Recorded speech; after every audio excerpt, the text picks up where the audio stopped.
आज हमारे बीच रुबीना जी मौजूद हैं जो कि अली कांग्रेस की हैं और जावेद मुर्तज़ा के ऊपर एक बैठक का आयोजन किया गया है कि किस तरह का ये प्रोग्राम था।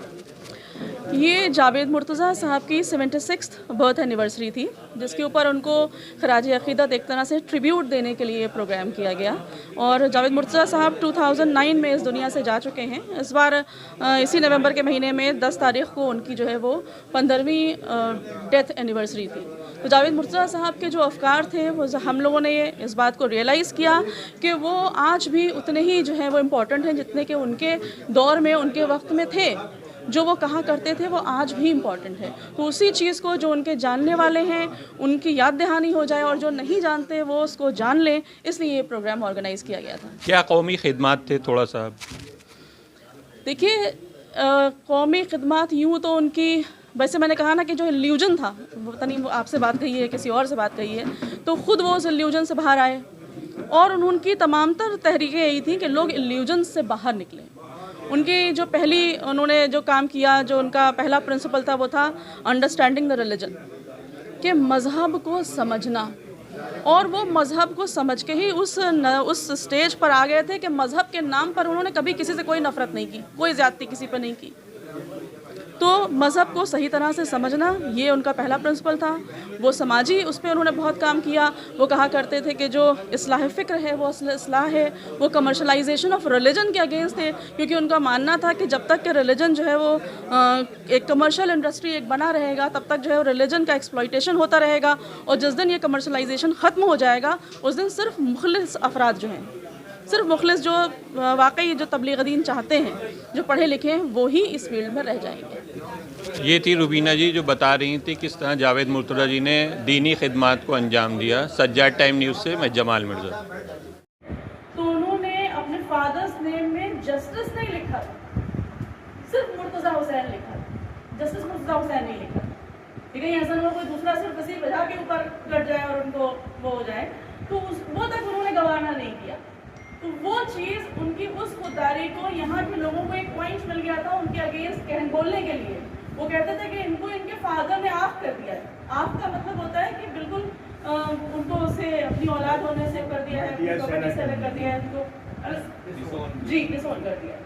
तो वो चीज़ जो है, तो जब इन्होंने एक इंटरव्यू में लाल साहब ने उनसे पूछा कि लोग कह रहे हैं कि आप कर दिया, तो उनका जाके ये सवाल आप मेरे फादर से पूछिए।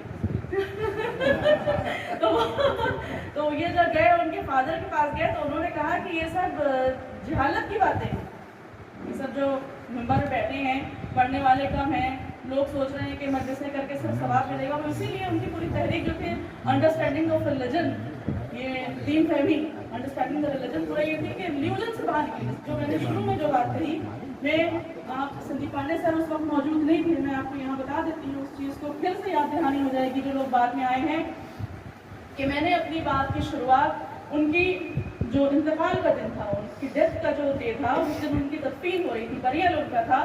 उस दिन की मैंने दो लोगों के स्टेटमेंट्स यहाँ पर कहे थे। एक पहला स्टेटमेंट एक मुस्लिम पर्सन का था कि जो ये कह रहा था कि हमारी परवरिश मुसलमान माँ बाप ने की, हम मुसलमान फैमिली में पैदा हुए, लेकिन हमको हकीकी मुसलमान इस शख्स ने बनाया। ये बहुत बड़ा स्टेटमेंट है। और यही बात यही ख़त्म नहीं होती है, बल्कि एक हिंदू उनके जो जूनियर थे, कई उनके नॉन मुस्लिम जूनियर थे, उनके मुंशी भी नॉन मुस्लिम थे, तो वो ये बात कहते थे कि ये उन्होंने कहा हम तो यही कहेंगे हमारे लिए तो भगवान का अवतार है। तो एक इंसान ऐसी मंजिल पर कैसे पहुँच सकता है? और आजकल का हिसाब देखिए तो हमें ये चीज़ नामुमकिन लगती है, हालांकि सिर्फ 15 साल पहले की बात थी। इसी महीने की 10 नवंबर को उनकी डेथ हुई थी।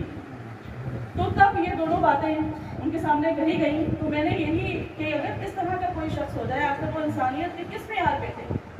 एक मुसलमान कह रहा है मुझे हकीकी मुसलमान बनाया, एक हिंदू कह रहा है कि हमारे लिए वो भगवान का अवतार थे।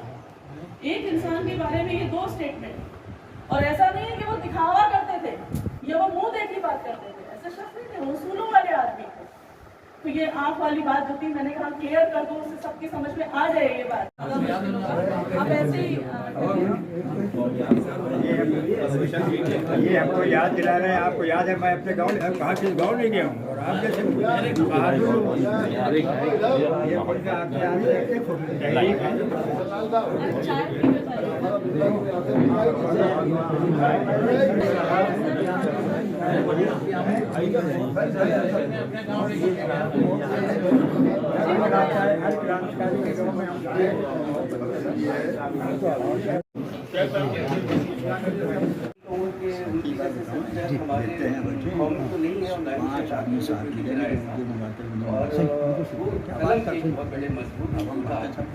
जिसको हमारे वोट में दिलचस्पी लोग मानते हैं, तो वो ये कहते हैं कि आपने हमारे कलम में जान डाली है, आपको बहस करनी है, इससे हमें ताकत मिल जाती है और ऑर्डर करने की एक वाकया सबके लोग बैठे हैं।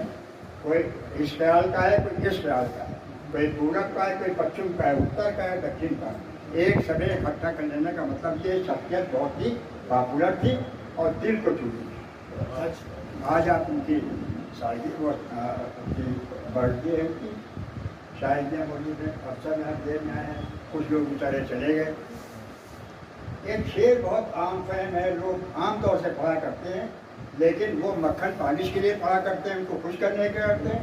लेकिन ये शेर वो है, हजारों साल लड़की इस वक्त बेदूरी पर रोती है, बड़ी मुश्किल से होता है चमन में दीदावर पैदा। ऐसी लोग ये शेर है, इस्तेमाल तो हर जगह करते हैं। आपने बहुत जगह खुद करने के लिए किया होगा, मैं खुद करने के लिए नहीं करता हूँ, मैं वही करता हूँ ना करना चाहिए। मैंने अभी 15 नवंबर को एक कॉपी लिखी थी, मेजर ऑफ साइंस। तो मैंने उनको ये पाया कि here reckoning of the law, और उन्होंने हम जैसे यूथ को एक बहुत यार्डस्टिक दी कि अपनी आइडेंटिटी और इंडिविजुअलिटी के साथ किस तरह से यानी आप कदम उठा सकते हैं। और वो आप लोग देखिएगा, वो इंटरनेट पर अवेलेबल है, उसमें कोशिश की है उनकी शख्सियत को उजागर करने की। उनको मैंने ब्रूटल असॉल्ट मिला था, मर्डरस असॉल्ट था, लेकिन उसके बाद भी डिड नॉट डाउन डाउन, और उन्होंने अपनी जो एक्टिविटीज़ थी उसको और इम्पीटर दी। मैं समझता हूँ कि ये एक बहुत बड़ी बात है, और मैं रुबीना जी को और उनके अलग पाने को बहुत अपनी तरफ से पहले इज्जत देता हूँ, और आप सभी लोगों को शुक्रिया। हम लोगों में जब भी बात हुई, प्यार और मोहब्बत की बात हुई, तफरीक को ख़त्म करने की बात हुई,